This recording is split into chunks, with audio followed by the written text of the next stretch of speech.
What's up guys, Justin here of Yuga Tech, and Vivo's latest addition to its well-known V series includes the Vivo V19, which we reviewed in a separate video that you can find here. But alongside the V19 is this toned-down sibling, the V19 Neo, which shares almost the same features except that this one has a Snapdragon 675 chip, a single selfie camera, a slower fast charging rate, different colorways, and of course the price. So given those differences, is there enough incentive to get the Neo version? Now before we proceed to the review, we did say unboxing in the title of this video, so let's see what's inside.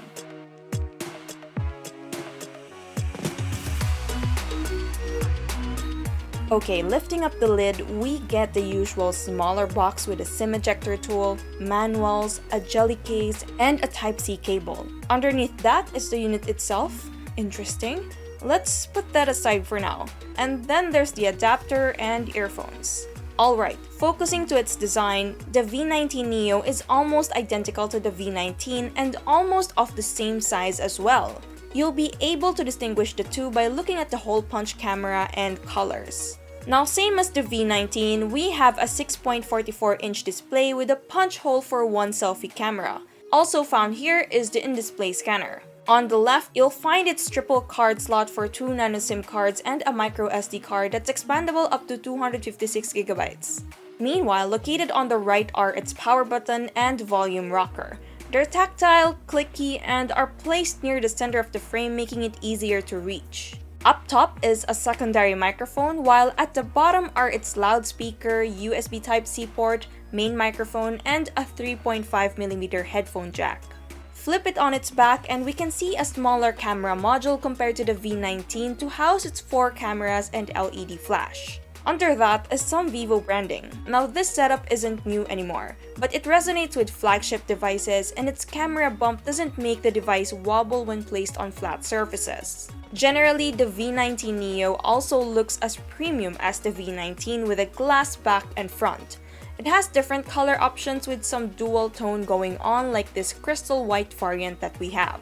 There's also a darker Admiral Blue color option if you're interested. Now like most phones, it can be a bit of a fingerprint magnet, so better use a case or use the jelly case included in the box. Focusing on display, the Neo's 6.44-inch screen has a Super AMOLED panel, so it has punchy colors, deep blacks, great contrast, and nice viewing angles. It also has a Full HD Plus resolution with a good pixel density of 409 ppi. It has Gorilla Glass protection that's not really specified in Vivo's spec sheet, plus you also get a pre-installed screen protector. Since the Neo has a single selfie camera, the punch hole becomes a less of a disturbance on the screen. Sometimes you wouldn't even notice it's there. But if it bothers you, unfortunately there's no option to hide it with a black bar, but you can control specific apps if you want them to maximize the whole display or not. As for the audio experience, it's also at par with the V19. The downward-firing loudspeaker can be loud enough for a small room with clear highs and mids but lacking in some bass. If you want better audio quality, we still recommend connecting to an external speaker or headphones. And good thing, the V19 Neo has a 3.5mm headphone jack. For software, the V19 Neo runs on Android 10 skinned with the newer FunTouch OS 10. It's a modern and youthful-looking interface with a ton of customization features. Although there's no app drawer option, the interface still looks functional and dynamic. There are some bloatware and a few pre-installed apps like Google Apps, Lazada, Opera, Facebook, Kumu, and Gcash that you can always remove if you're not going to use them. It also has Jovi, which is Vivo's AI assistant, and it works within other parts of the interface like photo gallery and the camera, as well as child mode and driving mode. Other notable features are the option to navigate with gestures, dark mode, app clone, digital well-being, and dynamic effects for more quirky animations. As for storage, we have the 128GB model with a usable space of 101GB, which you can easily expand via micro SD card. It has a dedicated slot so you don't have to worry about losing your dual SIM functionality. Moving on to performance, powering this device is a Qualcomm Snapdragon 675 AIE octa-core CPU with an Adreno 612 GPU and 8GB of RAM.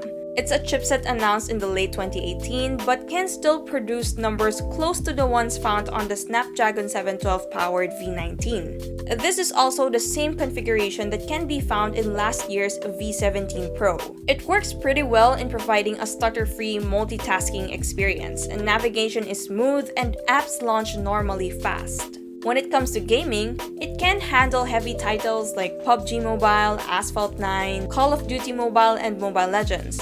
However, do expect some slow response rate when playing under the highest graphics settings. You'll most likely tone down the settings to get a smoother gameplay.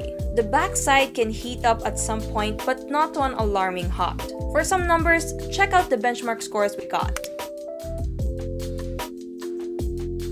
Quickly on security, you can unlock the phone via face unlock and in-display fingerprint scanner. Both work snappy, but the face unlock can struggle in challenging light scenarios. One small thing that we appreciate are the fun animations for unlocking that you can customize in the settings. Now, keeping this Vivo V19 Neo running is a 4500 mAh battery. In the PC Mark's battery test, it yielded a total of 17 hours and 6 minutes, which is a couple of hours shorter than the result we got on the V19, but still not bad. As for our video loop test, we got a solid 21 hours and 7 minutes. Charging, on the other hand, is slower at 18 watts and took us an average of an hour and 50 minutes to charge from 0 to 100%. Okay guys, let's talk about cameras. Like its big sibling, the V19 Neo is also a versatile shooter, packing 4 rear cameras consisting of a high-resolution 48-megapixel primary lens, an 8-megapixel ultra-wide, a 2-megapixel for bokeh effects, and a 2-megapixel for macro.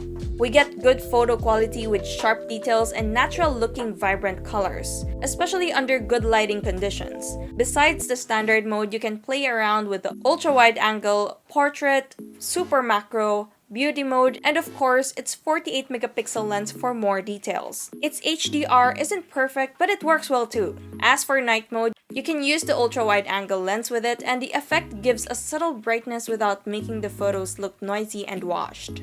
For selfies, as mentioned, the V19 Neo comes with a single 32-megapixel camera. For users that just want a high-resolution selfie, this will suffice. Besides, you're still getting the software features found on the V19. Most of the time, we get clear and vibrant selfies that fall more on cooler tones. Since we get a single front shooter, there's no option to use an ultra-wide angle mode to take better groovies, which I don't think you'll be looking for during this pandemic. Please, social distancing. Moreover, the camera app itself packs a few selfie nifty features like its predecessor, such as the beauty mode, portrait mode, and a posture feature to guide you with some poses. As for videos, you can shoot up to 4K at 60 frames per second. Alright, let's talk about price. The Vivo V19 Neo is priced at 17,999 pesos. It may be under the shadow of the higher V19, but it is good enough to meet the demands of a wide variety of users. You get an impressive Super AMOLED display, a stylish design, a sizable battery, decent performance, and cameras that surely won't disappoint for your social media demands. Although it's not as good as the V19 when it comes to performance and front camera versatility, but for the price gap, the Neo delivers, and we think you'll still be happy getting this phone for a lower price tag. And that's it for this video. How about you? What do you think of the Vivo V19 Neo? Let us know in the comments. And if you enjoyed this video, be sure to drop a like, subscribe to our channel for more content. Hit that bell icon so you don't miss any future uploads, and be sure to visit yugatech.com for the latest tech news and reviews. Once again, this is Justin, and don't forget to wash your hands and stay at home.